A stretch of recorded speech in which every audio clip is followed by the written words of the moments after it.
ఆచార్య శ్రీశక్తి ఛానల్కు స్వాగతం.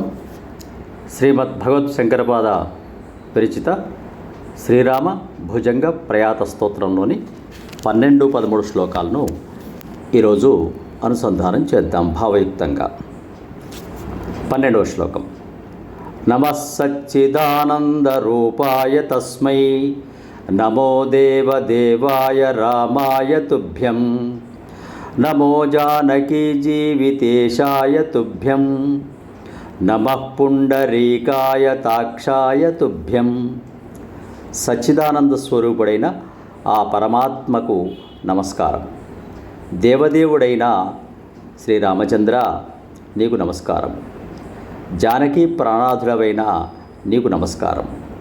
పుండరీక విశాల నేత్రుడవైన నీకు నమస్కారం స్వామి అని శంకరులు శ్రీరామచంద్రుని యొక్క సచ్చిదానంద స్వరూపానికి నమస్కారం చేస్తూ ఉన్నాడు. 13వ శ్లోకం. నమో భక్తియుక్తానురక్తాయ తుభ్యం నమః పుణ్యపుంజైకలభ్యాయ తుభ్యం నమో వేదవేద్యాయ చాద్యాయ పుంసే నమః సుందరాయేందిరావల్లభాయ. భక్తి కలిగిన వారి ఎడల ప్రీతిగల నీకు నమస్కారం.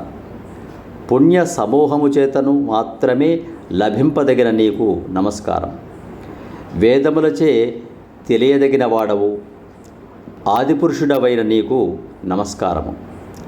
సుందరుడవు లక్ష్మీపతి అయిన నీకు నమస్కారము అని శంకర భగవత్పాదుల వారు శ్రీరామచంద్రుని యొక్క దివ్య రూప లావణ్య విశేషాలను కొనియాడుతూ అలాంటి గొప్ప రూపం కలిగిన ఆ రామచంద్రుడికి నమస్కారం అని తెలియజేస్తున్నారు. శ్లోకాలు మరొక్కసారి అనుసంధానం చేద్దాం. 12.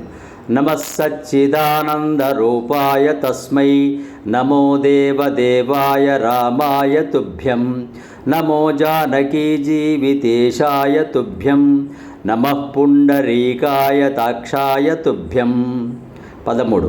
నమో భక్తియుక్తానురక్తాయ తుభ్యం నమః పుణ్యపుంజైకలభ్యాయ తుభ్యం నమో వేదవేద్యాయ చాద్యాయ పుంసే నమః సుందరాయేందిరావల్లభాయ. సబ్స్క్రైబ్ ఆచార్య శ్రీశక్తి ఛానల్. శుభం భూయాత్. సమస్త సన్మంగళాని భవంతు. స్వస్తి.